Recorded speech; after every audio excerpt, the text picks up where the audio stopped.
Bom, gente, boa noite, tá? Sejam todos bem-vindos aqui a mais uma live da da Propriedade Intelectual da OAB de São Paulo, da seção do Guarujá, ah, cujo presidente, Dr. Marcelo Henrique Garcia, gostaria de agradecer em primeiro lugar. E, posteriormente, a doutora Soraya Embaçaí de Mello, a nossa presidente da Comissão de PI da OAB do Guarujá, pelo seu incessante e incansável trabalho de viabilizar essas lives, eventos, cursos, tá? Que proporcionam um intercâmbio de conhecimento na área de propriedade intelectual. Eu, Neide Bueno, faço parte da Comissão de Propriedade Intelectual da OAB do Guarujá. As nossas convidadas, que daqui a pouco eu vou apresentar, também fazem parte dessa comissão, tá? Colegas de outras cidades ou de outros estados que também gostariam de participar dessa comissão de PI da OAB do Guarujá, que é muito ativa, podem participar como membros consultores ou membros correspondentes, tá? Dependendo da situação. Se alguém tiver interesse em participar dessa comissão ativamente, é só entrar em contato com a OAB do Guarujá, que será todas as solicitações serão direcionadas para a doutora Soraya, que é a presidente da comissão. Bom, hoje vamos falar sobre um tema muito interessante, que é as múltiplas proteções nas criações da moda, e o que é possível e o que não é possível, né? Então, vale ressaltar que o direito da moda, o chamado Fashion Law, é um segmento que reúne temas multidisciplinares na área de direito. Entre eles, o direito de propriedade intelectual, que tem suscitado várias questões de disputas judiciais envolvendo a proteção da criação de designs e estilistas no âmbito da indústria da moda, a fim de se evitar práticas de concorrência desleal, de cópias das criações e de pirataria de uma forma geral. Então, a depender do objeto, as criações da moda podem englobar proteções distintas, oriundas da propriedade intelectual, como desenho industrial, como direito autoral, marcas tridimensionais, marcas de posição. E dessa forma, os profissionais do direito, eles têm sido demandados sobre a possibilidade de cumulação desses direitos, como um desenho industrial e a proteção pelo direito autoral, ou se uma marca tridimensional também pode ser protegida como marca de posição. E dessa forma, como a jurisprudência e a doutrina têm se posicionado quanto às múltiplas proteções da criação da moda como ativos intangíveis, serão expostas e abordadas pelas nossas colegas aqui, que eu vou estar apresentando agora rapidamente. A doutora Inês Barbosa é advogada, pós-graduada com docência em propriedade intelectual, Direito, Entretenimento, Mídia e Moda do ESA, né, de São Paulo. Ela é pós-graduada em Direito e Processo do Trabalho pela FMU, estudou no curso de extensão de Fashion Law, quando o Direito e a Moda se encontram pela FMU, concluiu o curso geral de Propriedade Intelectual promovido pela OMP, atuou como membro consultor da Comissão da Moda da OAB São Paulo na gestão 2017-2021, que era presidida pela doutora Thaís Toshi. E, atualmente, também ela é membro consultor da Comissão de Propriedade Intelectual da seção do Guarujá, subseção do Guarujá. A Isabela Ribeiro, ela é formada pela Universidade Presbiteriana Mackenzie e é especialista em Direito da Moda também pelo Mackenzie. Atualmente, ela é membro das comissões de propriedade intelectual da OAB, da subseção aqui nossa do Guarujá, e também da OAB da subseção Jabaquara, e membro da Comissão Especial de Estudos de Direito da Moda da OAB São Paulo. Tá? Eu tenho um roteiro aqui de perguntas para ajudar a direcionar a exposição de nossas convidadas, porque o tema é muito rico, né? E, ao final, se houver tempo, elas poderão responder eventuais perguntas específicas dos interessados, porque, como nós estamos no Instagram, nós temos uma certa limitação, né, com relação ao tempo, tá? Thaís, orgulho. Bom, eu vou começar direcionando a primeira pergunta para a doutora Isabela, ou Isabela, né?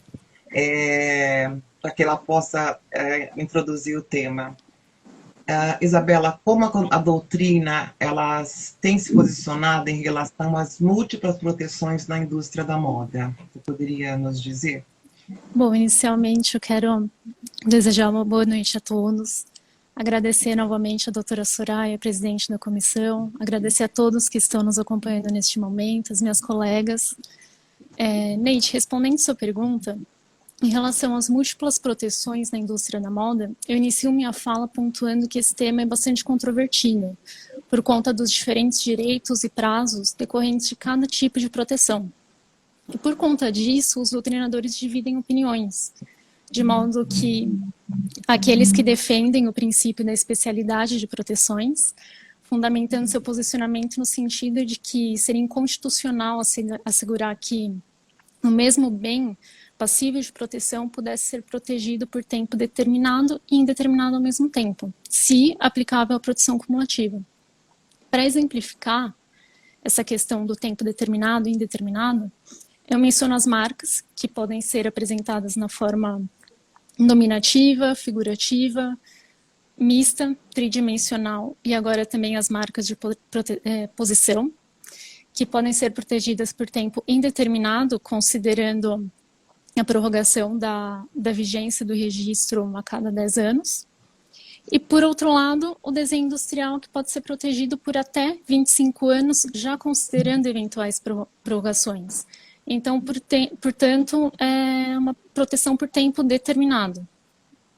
Já os doutrinadores que são a favor da proteção cumulativa, eles defendem que a imaterialidade do bem, ela facilita a acumulação da proteção. Isso porque uma proteção não inviabiliza a outra. São proteções independentes entre si.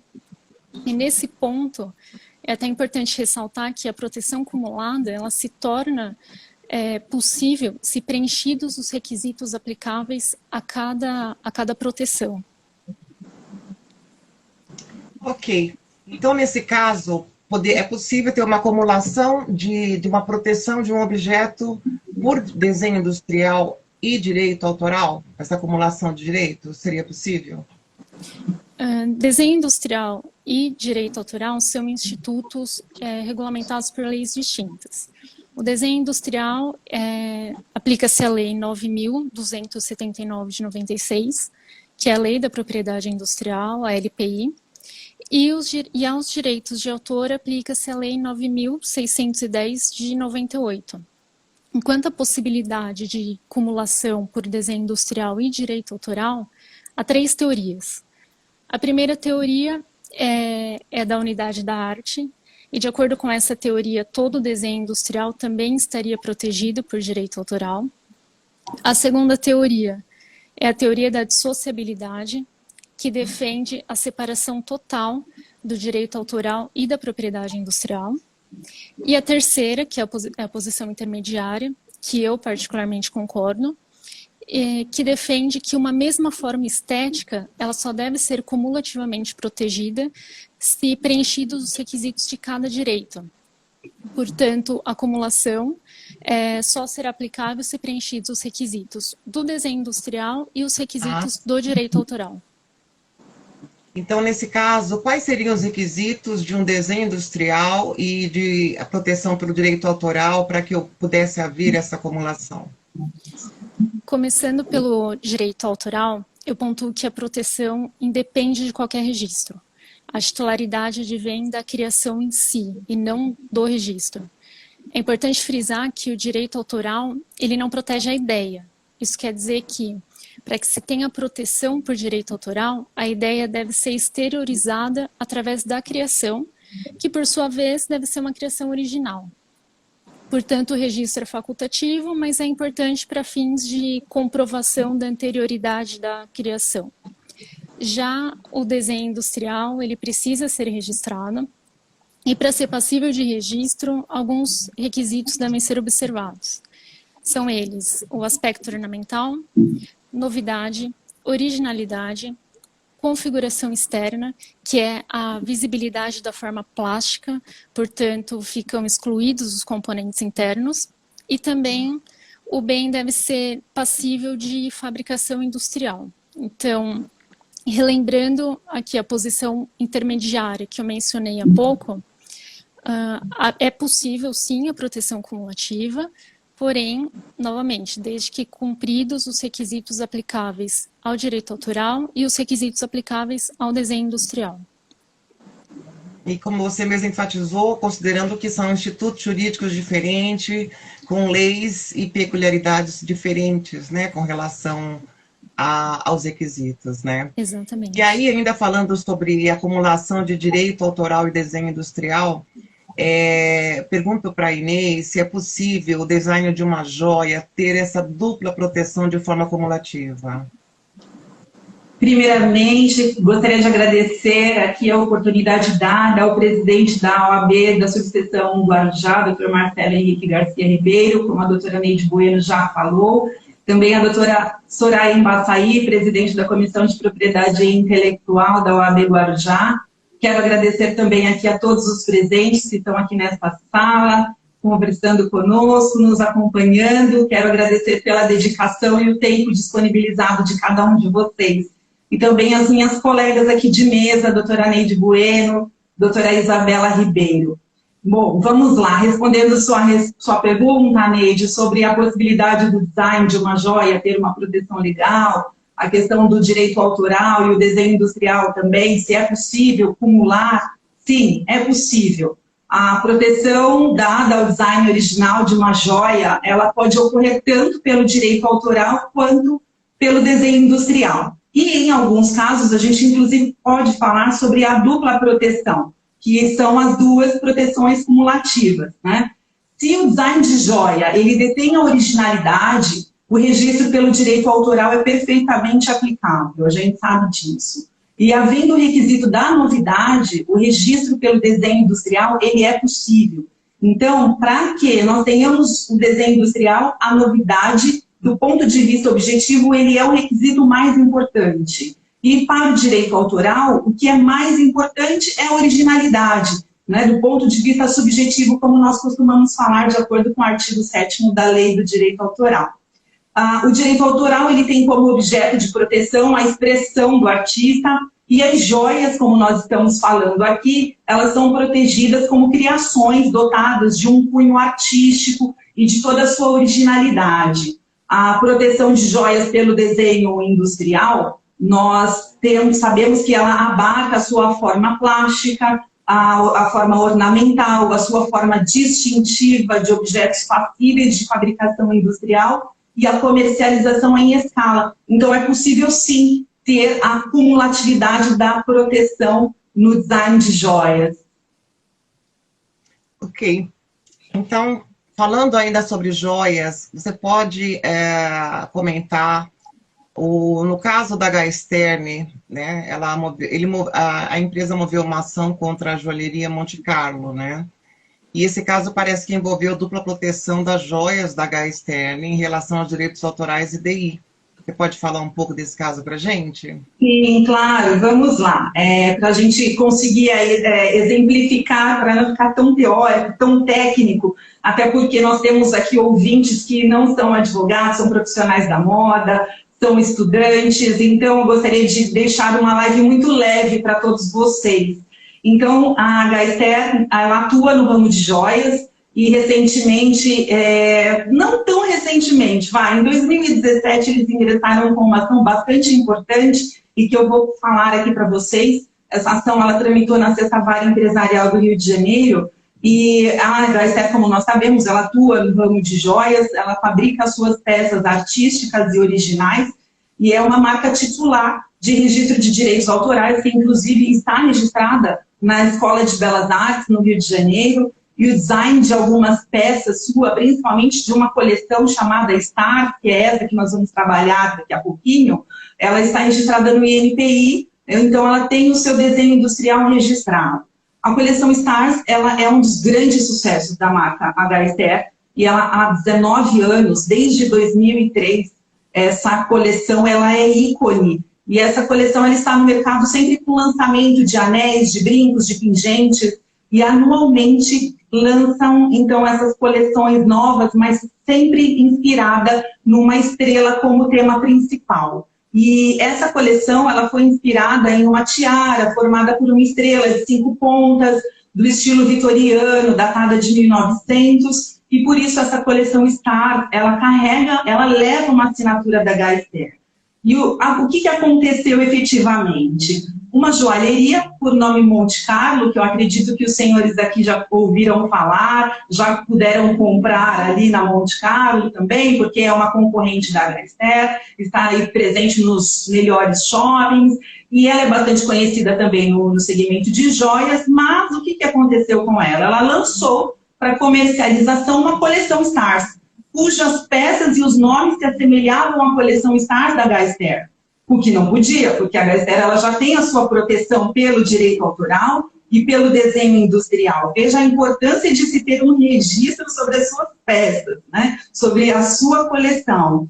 E então o que aconteceu? A Gaster ela ingressou com uma medida judicial, a sentença ela foi procedente, o tribunal reforçou a sentença, que entendeu que a Monte Carlo tinha cometido uma infração aos direitos de propriedade intelectual, aproximação indevida das criações originais e exclusivas da autora, entendeu também que houve uma cópia e imitação dos designs de joias, praticando inclusive a concorrência desleal. E foi deferido inclusive o pedido judicial para determinar busca e apreensão das joias nos endereços das joalherias, de todas as joalherias Monte Carlo. Olha que desgaste. Determinando que cessassem a comercialização das joias em todos os seus estabelecimentos, que fossem removidos imediatamente os anúncios, banners, outdoors, mídias, de todos os pontos de venda, com o título Monte Carlo Coleção Stars. E também foi aí penalizada por uma indenização moral e patrimonial, porque não se atentou ao registro das joias, não se atentou à possibilidade dessas joias terem as suas criações copiadas, né? Foi isso que aconteceu e foi um fato bem emblemático na época e é importante relembrar porque a gente consegue, na verdade, contextualizar a doutrina com a prática. Ok, nós temos uma pergunta aqui, mas já subiu aqui, eu não consegui identificar quem perguntou. Está perguntando se é comum essas grandes joalherias registrarem suas filiações e reivindicarem em eventuais cópias, né? Eu acho que essa pergunta agora a gente pode até complementar com a próxima pergunta ainda sobre joalheria, né, Inês? Falando agora do caso do Antônio Bernardo, tá? Que também envolveu uma violação, né, no segmento de joias, para poder, de alguma forma, responder a pergunta aí do colega que eu não consigo identificar aqui, que fala se as grandes joalherias registram suas criações e reivindicam eventuais cópias, tá? Tipo assim, discutem, sim, né, judicialmente isso. Sim, existe sim essa discussão judicial e quando se tem registro, por que não fazer essa, reivindicar os seus direitos, o seu registro de direito autoral e desenho industrial, por que não reivindicar isso judicialmente? Agora, o problema é quando as joalherias, e não só as joalherias, o segmento de têxtil, de moda, não faz os seus registros adequados e depois a gente precisa aí provar a existência de anterioridade, a gente precisa quebrar a cabeça, buscando aí formar provas que identifiquem que, de fato, aquela criação é de A e não é de B, né? Então fica muito mais difícil, por isso que a gente sempre recomenda como advogado a todos os nossos clientes, façam os registros, para que a gente depois não tenha problemas e venha aí a questionar juridicamente sem provas fundamentais, né? E falando sobre o caso que envolveu a violação de joias do artista Antônio Bernardo, eu vou continuar nessa seara de joias. Nesse segmento nós podemos falar sim sobre ele. Antônio Bernardo, para os senhores também entenderem, ele é um estilista, um designer de joias renomado. Ele é reconhecido internacionalmente, inclusive ele criou um tipo de especial de lapidação para diamantes, eles denominaram o Star, e as suas peças, elas são verdadeiras criações do espírito, produzidas por um olhar atento à complexidade. O designer também, esse designer, ele ficou conhecido através da criação de um anel puzzle. Eu não sei se os que militam na área da propriedade intelectual, da moda, se já ouviram falar desse anel, ou se tem esse anel, mas ele criou um anel muito específico, puzzle, que em português é quebra-cabeça, onde esses eixos eles estão perfeitamente alinhados e o anel ele é composto de várias partes em que essas peças elas se encaixam uma à outra, ou seja, é uma verdadeira obra de arte, como a gente pode falar aqui, né? Então, não é um anel que a gente vê sendo fabricado em grande escala, não. Ele foi feito exclusivamente, ou se não foi exclusivamente, foi em pouquíssimas peças para que quase ninguém tivesse mesmo. E ali, nós, nesse anel, nessa criação de Antônio Bernardo, nós podemos falar que teve sim um registro por direito autoral e por desenho industrial. Ele teve a dupla proteção em razão dessa peça ser trabalhada, ser desenhada, ter sido criada e desenvolvida somente por ele. Era único, era novo. Dos registros que podem ser aplicados às joias, né? Se elas realmente podem ser aplicadas como direito autoral ou desenho industrial. Sim, elas podem. A dupla proteção pelo DA, como eu falei anteriormente, é possível, pelo desenho industrial também, é aplicável no segmento de joias. O direito autoral, o direito autoral pelo preenchimento do requisito originalidade e o desenho industrial pelo requisito da novidade no design de suas joias, então pode sim ter o registro. Essa marca do Antônio Bernardo, ela está registrada assim junto ao INPI, e por ter os seus direitos salvaguardados, o criador das peças do Antônio Bernardo, ele ingressou com uma ação judicial, postulando a aplicabilidade do direito autoral sobre a sua marca. E essa ação ela foi super interessante, porque ela foi a primeira ação de violação de direito autoral de joias no Brasil. As joias de Antônio Bernardo, essa ação ela tramitou na quinta vara empresarial da capital. E o que aconteceu? Um caso muito interessante, e é bom também que, inclusive, nos atentemos com relação a isso, porque dentre os seus ourives, Antônio Bernardo teve um ourives que se desligou da empresa, e ele, então, tinha todo o know-how, que a gente chama, todo o segredo de negócio, toda a técnica, e ele levou consigo tudo isso, porque uma vez que ele aprendeu e ele desenvolveu, ele leva consigo. Porém, o que ele fez? Ele levou todo o know-how, ele levou todo o estado da técnica, todo o segredo de negócio, e ele foi acusado por concorrência desleal, porque ele estava desenvolvendo peças em outra joalheria, peças similares ao do designer Antônio Bernardo. E uma vez que ficou demonstrada a autoria do design de joias, de uso exclusivo da marca Antônio Bernardo, a imitação e a reprodução desautorizada do design de joias protegida pelo direito autoral, óbvio que é passível de uma ação judicial.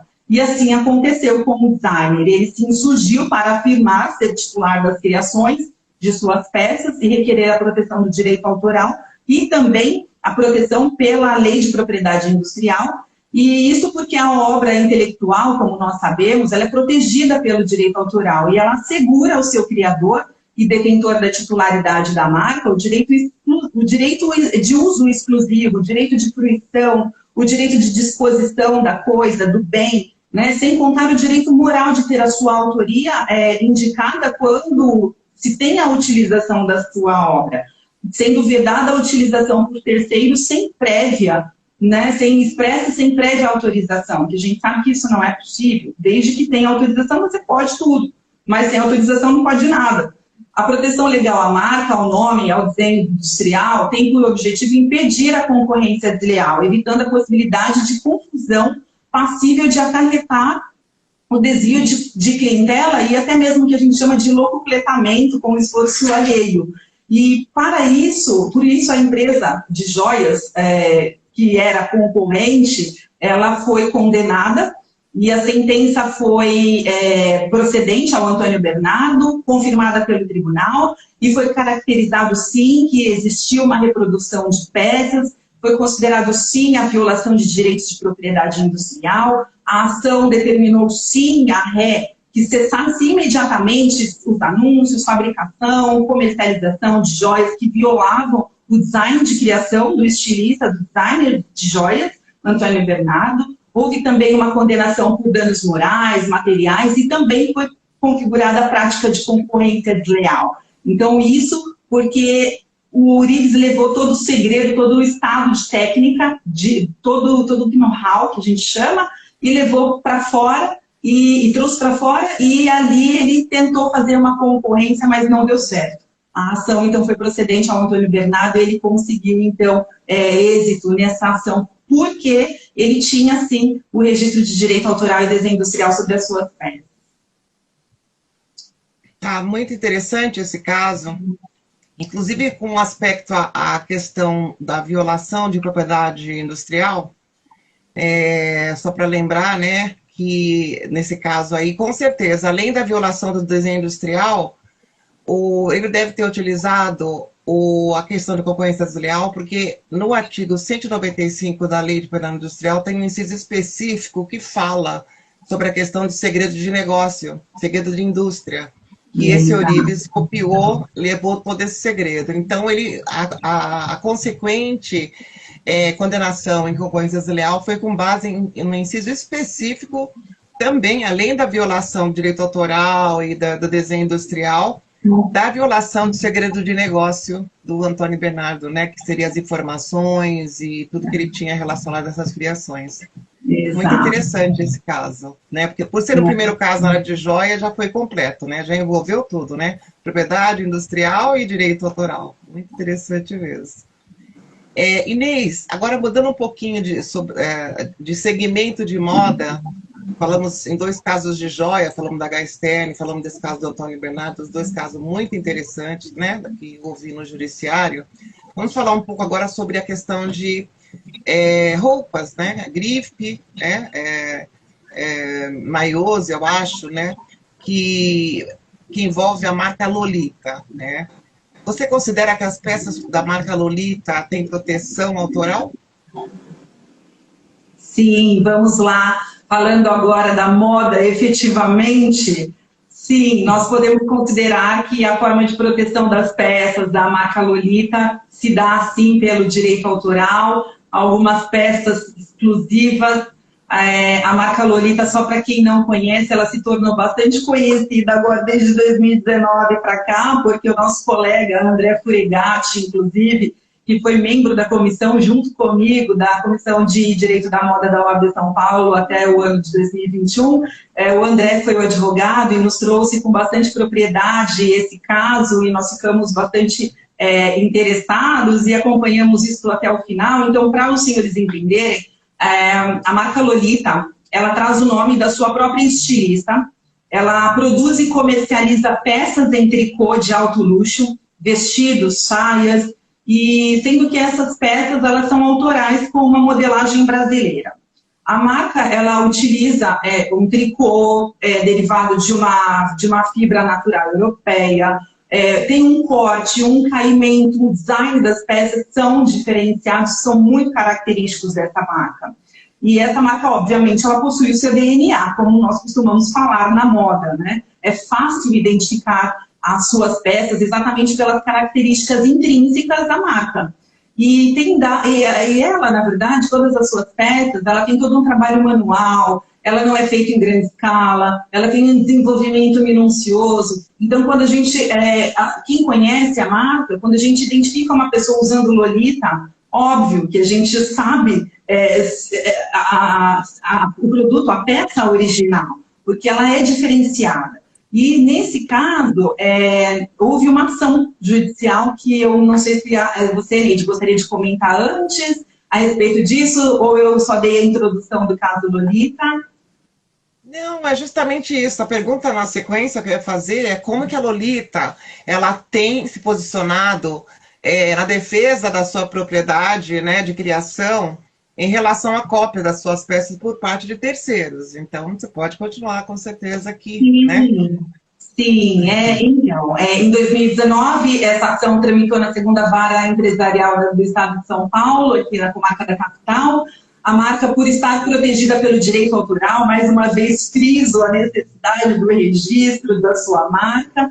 Ela recentemente propôs uma ação judicial e teve êxitos, por estar protegida exatamente pelo direito autoral. E ela teve êxitos... Na verdade, as peças da marca, não é isso? Desculpa. Exato. As peças da marca. Identificadas pela marca. Uhum. Isso, as peças da marca, elas têm o seu registro por direito autoral, e recentemente foi proposta, então, uma ação da marca Lolita em face das confecções Esmeral, que vinha replicando fielmente as criações estilísticas da marca Lolita, que detém a proteção pelo direito autoral. E a gente sabe que as réplicas, fielmente as criações estilísticas, infelizmente, é muito comum em nosso segmento. Infelizmente, a gente vê isso quase todos os dias acontecendo.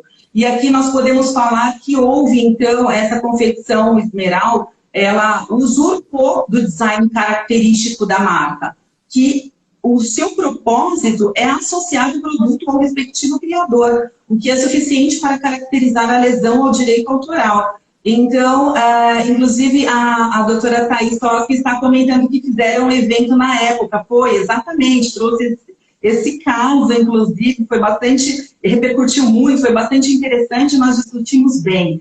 E essa sentença, então, foi a favor, foi favorável à marca Lolita, o tribunal também confirmou, e confirmou o quê? A infração ao direito autoral, foi configurada também a concorrência desleal pela utilização de meios ilícitos para angariar os clientes, em detrimento aos demais concorrentes. Foi também configurada a contrafação, o parasitismo, ao se apropriar da criação da marca Lolita. A confecção Esmeral também ela sofreu as duras punições por danos materiais e morais, e foi determinado cessar a produção e venda dos produtos que imitavam as roupas da marca Lolita. Foi isso que aconteceu. Então, exatamente como a Thaís colocou, a própria Lolita, ela esteve conosco no evento, compartilhando dessa luta dela sobre essas questões todas, dessas réplicas fiéis às criações estilísticas dela, né? Então, foi determinado, sim, a cessar a produção e a venda dos produtos que imitavam as roupas da marca Lolita. E ainda bem que tivemos êxitos, né? Porque a gente muitas vezes vê por aí espalhado tanta réplica que a gente às vezes fica enlouquecida. O que fazer? Onde vai parar tudo isso, né? Esse foi um caso bastante saber que a Lolita, ela realmente luta pelos direitos da criação, porque é o negócio dela, né? Esse negócio com criação é diferenciada, né? Se ela não tomar as providências contra terceiros, aí vai vulgarizar, né? Toda essa criação que ela tem de uma forma muito peculiar aí, né? E para um segmento específico de mercado, eu entendo, né? Exatamente. Bom, ainda falando sobre direitos autorais, mas não mais na moda, gostaria, Inês, que você falasse sobre a obra de um artista que pode ser estampado, por exemplo, em camisetas para comercialização. Vamos lá, a gente também pode falar desse assunto que é bastante interessante. Se tivermos estilistas por aqui também, já sabe como se posicionar para a gente não ter problemas depois lá na frente. A obra de arte, nesse caso, porque eu vou trazer um exemplo sobre um artista, então aqui eu vou falar de uma obra de arte, mas também a gente pode se referir a uma criação do espírito. Ela é protegida pelo direito brasileiro desde o ato da sua criação, e ao autor da obra de arte, nesse caso, porque eu vou me referir ao Orlandelli, que é um cartunista e ilustrador, né, ao titular da marca, cabe a ele dar o destino da sua obra. Cabe a cada um que cria dar o seu destino, mediante o seu livre-arbítrio, cabendo exclusivamente decidir sobre eventuais utilizações, publicação, reprodução de sua criação. Cabe somente a ele decidir se ele quer ou não quer ter a sua obra veiculada, estampada, produzida, confeccionada, enfim. E o autor, então, ele deve provar a originalidade da obra, ele deve ser o verdadeiro autor e responsável pela criação, porque nós estamos aqui tratando de direitos autorais, e deve ser titular dos direitos patrimoniais. A obra intelectual não necessita estar registrada para ter os seus direitos protegidos, mas o registro, que é aquilo que eu disse, o registro pelo direito autoral, ele é o início da prova de autoria. É através dele que você vai conseguir discutir a anterioridade ao seu titular. Assegura também a você discutir o direito autoral, a concorrência desleal perante o judiciário. Então, precisamos nos preocupar, sim, com o registro de direito autoral. Não é em vão. O processo não é que não vale a pena porque é demorado. Não, a gente precisa se preocupar, sim. e é perfeitamente cabível, né, utilizar as estampas de determinada obra de um artista em uma camiseta, é perfeitamente cabível estampá-las, colocá-las à venda, sim, desde que o titular do autor, ele conceda o direito de representação ou utilização das suas criações, por aquele que tiver interesse na obra do artista, né, através de uma transferência ou através de uma cessão de direitos, como nós sabemos. A partir de um momento em que uma obra ela é desenhada, ela é criada e assinada pelo autor, essa obra ela já tem uma proteção legal, né, prevista nos artigos 11 e 18 da Lei de Direito Autoral. Na moda, eu costumo falar, na moda é muito comum o uso de imagens, de desenhos e até frases para estampar em roupas e acessórios. Nós temos visto muito isso, é muito comum. Eu tenho camisetas estampadas. E aquele interessado em estampar uma obra em uma camiseta para colocá-la à venda, por exemplo, ele deve ter uma autorização prévia e expressa do seu criador da obra. E assim está previsto no artigo 29 da lei. E não somente isso, é necessário que os créditos também sejam dados ao criador, ao autor, para evitar exatamente de incorrer em dano moral, como nós já falamos de algumas decisões anteriores. Então, para evitar de todo o transtorno, toda a questão judicial, todas a sentença condenatória, então, conforme o artigo 108, nós precisamos da Lei de Direito Autoral, é necessário que esses créditos sejam dados ao autor. Créditos esses que podem ser através de um símbolo, de um nome, de um sinal identificador de quem o criou. E nesse caso, nós temos, aí agora já entrando para o exemplo, Neide, como você já tinha colocado no início, nós temos um caso prático que aconteceu em 2010, mas que eu acho super relevante trazermos aqui para conversar, para ficar bem mais leve a nossa live e não ficar tão juridiquês.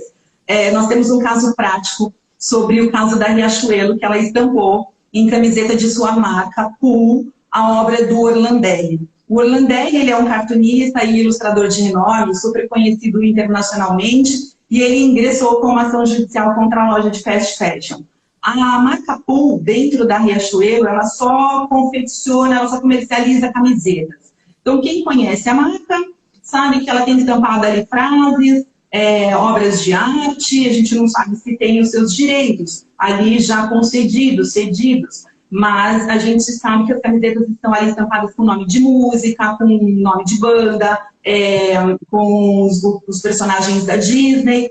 E o que aconteceu com o Orlandelli? Ele viu a sua obra estampada em uma camiseta dessa fast fashion e ele então ingressou com uma ação em face da loja, questionando o direito autoral, o direito indenizatório, questionando também a ausência de autorização para a utilização do desenho, né, e o ilícito que configurou o ressarcimento moral e patrimonial, porque o tribunal também reconheceu, sim, a utilização indevida, né, não tinha, a fast fashion não tinha autorização para veicular e estampar, na verdade, a arte deste cartunista.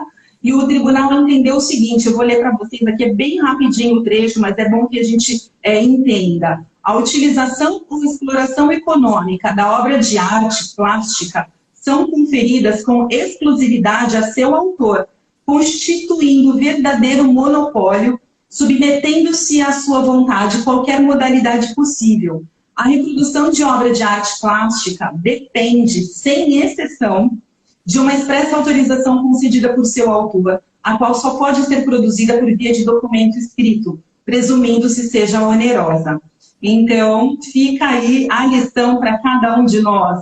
Sem autorização, não é permitido usarmos a criação de quem quer que seja. Vamos valorizar os nossos artistas, vamos conceder os créditos e vamos obter também as autorizações. E a ação foi julgada procedente, foi confirmada pelo tribunal, que determinou o recolhimento de todas as peças colocadas à venda na época, a condenação da Riachuelo ao pagamento de indenização por danos morais e materiais ao autor da obra Orlandelli. Foi isso que aconteceu, foi um caso bem interessante. É muito interessante, eu não conheço exatamente detalhes desse caso, como você, mas eu já vi alguns casos similares também de estampa de camisetas vendidas em grandes magazines. E muitas vezes o problema não é a própria loja em si, que arca com toda a consequência, muitas vezes, de um desconhecimento de um funcionário que contratou um terceiro para fabricar aquelas peças e simplesmente aquelas peças estão violando o direito autoral, né? Então, a coisa é bem complicada, porque muitas vezes é um próprio funcionário que é o encarregado da área, que precisaria trazer novas peças, e aí contrata terceiros. E é complicado isso, porque aí no fim... O jurídico precisa acompanhar isso, né? O jurídico precisa acompanhar todo o processo da cadeia produtiva, da criação. É isso que eu sempre falei dentro das marcas, e insisto mesmo, porque é necessário.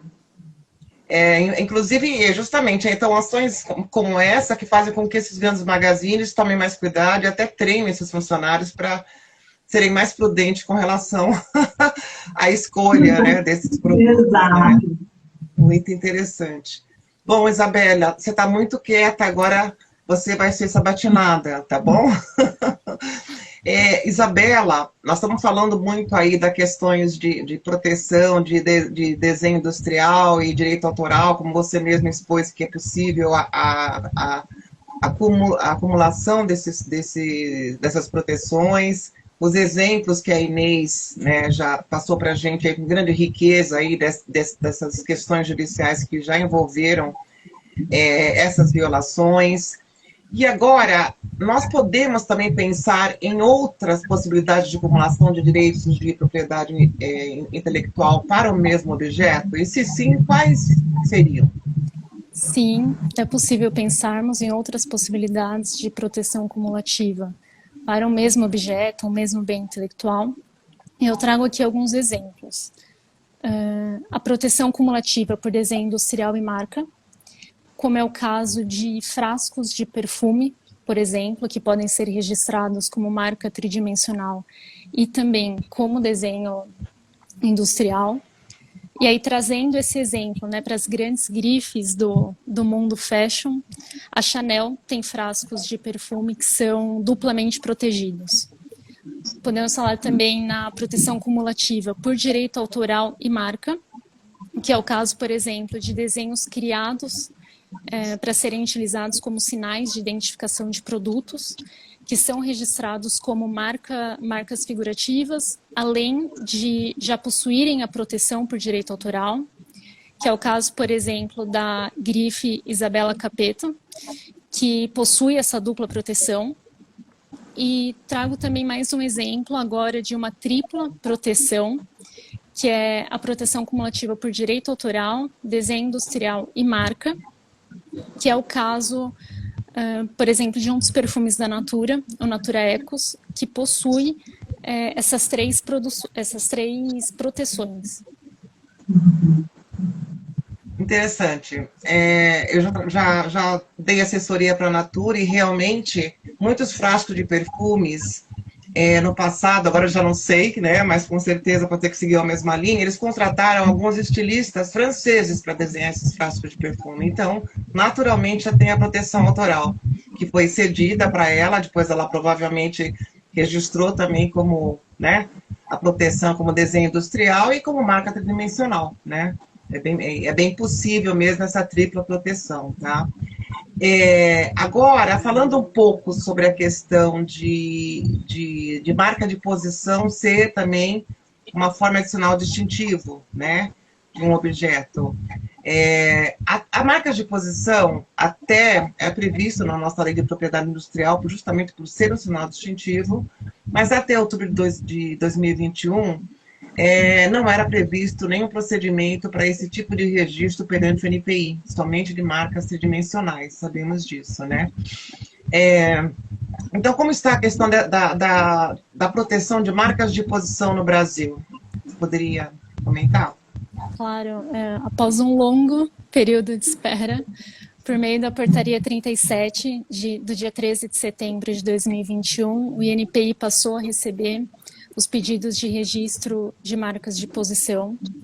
E para esclarecer, a marca de posição, ela é formada pela aplicação de um sinal em uma posição específica e invariável em um determinado suporte.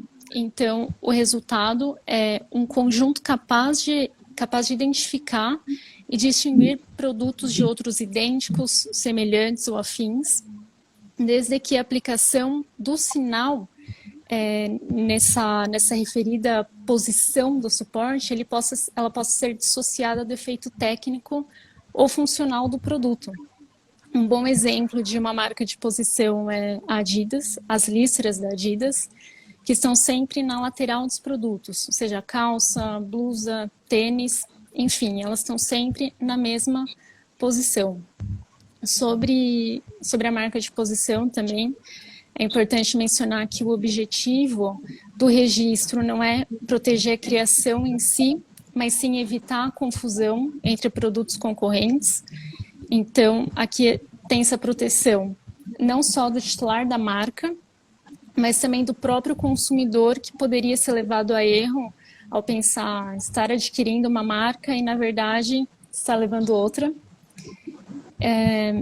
E assim também como as demais proteções já mencionadas, para que seja concedido o pedido de registro da marca de posição, alguns requisitos devem ser observados. Dentre eles, e talvez os principais, o conjunto distintivo como um todo, ele é importante porque ele deve ser reconhecido pelo público. O público consumidor deve identificar que aquela posição é uma marca daquela empresa. E também a capacidade daquela marca de posição de individualizar o produto no mercado. E essas duas características, elas são facilmente identificadas no exemplo da Adidas. Eu, particularmente, não tenho conhecimento da publicação de pedidos de registro de marcas de posição na revista da propriedade industrial, mas não há dúvidas de que diversas empresas, especialmente do segmento de moda, já protocolaram seus pedidos, já que é uma proteção extremamente importante para aquelas empresas que consolidaram no mercado produtos com essas características de marcas de posição. Então, considerando que existem requisitos específicos para marcas de posição e para marca tridimensional, então, com certeza, é possível também haver essa acumulação. Algumas marcas já protegidas como marca tridimensional, se preencherem os requisitos, poderiam, né, ser protegidas também como marcas de posição, né? Isso, acho que é a tua opinião, né, Isabela? Exatamente, preenchidos os requisitos, não há impedimento para ter acumulação com algum outro tipo de proteção. Inês, e no caso, então, por exemplo, da marca Lobotan e a marca Leves, você acha que haverá uma dupla ou tripla proteção dessas marcas agora em relação à marca de posição? Em relação às proteções que já existiam anterior dessas marcas e agora como marca de posição? Sim. Finalmente, com a portaria, agora, número 37 de setembro de 2021, finalmente nós agradecemos, porque depois de uma longa espera, principalmente algumas marcas que já tinham os seus pedidos aqui e não conseguiam, porque a marca de posição ainda não era reconhecida pelo INPI. Então, agora, certamente, nós teremos aí o reconhecimento das marcas, inclusive Lobotan e da marca Leves, como marca de posição. E aí nós podemos, sim, entender que certamente teremos aí uma dupla proteção, se nós considerarmos que a marca tenha o desenho industrial, mais o direito de autor, ou a marca de posição, ou a tripla proteção, que é o desenho industrial, o direito autoral e a marca de posição. Então, se tiver essas marcas, tiver o desenho industrial, o direito autoral, não só a Lobotan e a Leves, mas se tiver desenho industrial, direito autoral e agora uma marca de posição, sim, nós podemos alcançar aí essa tripla proteção. Com o advento da portaria número 37, a marca Christian Labotin, que nós, mulheres, conhecemos, apreciamos e admiramos muito, esses calçados de solado vermelho, que é muito característico da marca. Os homens, às vezes, não entendem porque o seu preço é tão elevado, mas nós entendemos o porquê, porque nós vestidas com ele, faz toda a diferença. Então, essa marca, o Christian Labotin, né, conhecido pelos seus sapatos de solado vermelho, e também a marca Leves, conhecida pelas linhas de bolso, e aquele tag vermelho que carrega também no bolso da calça, terão aí finalmente reconhecimento de suas marcas de posição no Brasil, porque o INPI, como eu disse no início, ele acaba de regulamentar esse registro. E essa, inclusive, é uma fala da professora Cone, em um de seus livros, em uma de seus textos agora publicados recentemente. A marca Labotin, ela possui 2 registros como marca figurativa, na classe 25, a marca Leves também, ela possui o seu registro como desenho industrial, que é a configuração aplicada ao bolso como peça de vestuário, e para ser considerado marca de posição, o sinal ele deve cumprir alguns requisitos, né? E é importante aqui eu falar para vocês os 4 requisitos de uma marca de posição, porque daqui para frente, com certeza, veremos as marcas de posição sendo conquistadas aqui a nível INPI. O primeiro requisito é que a marca de posição ela deve ter uma posição peculiar e distintiva de um sinal ela deve ter a posição peculiar e distintiva de um sinal distintivo de forma fixa e permanente. A posição do sinal distintivo no produto não pode ser de uso comum no mercado ou no segmento, a distintividade também do conjunto formado, sendo capaz de individualizar o produto em questão no mercado, e a capacidade de ser reconhecida como marca pelo consumidor. É um requisito fundamental para ser reconhecido aí a marca de posição. Muito bem. Bom, diante dessa excelente exposição que as 2 colegas aí fizeram sobre o tema, tá? E agora a nossa live chegando ao fim, gostaríamos de ouvir de vocês qual a possível conclusão que podemos chegar diante das múltiplas proteções de criações de moda.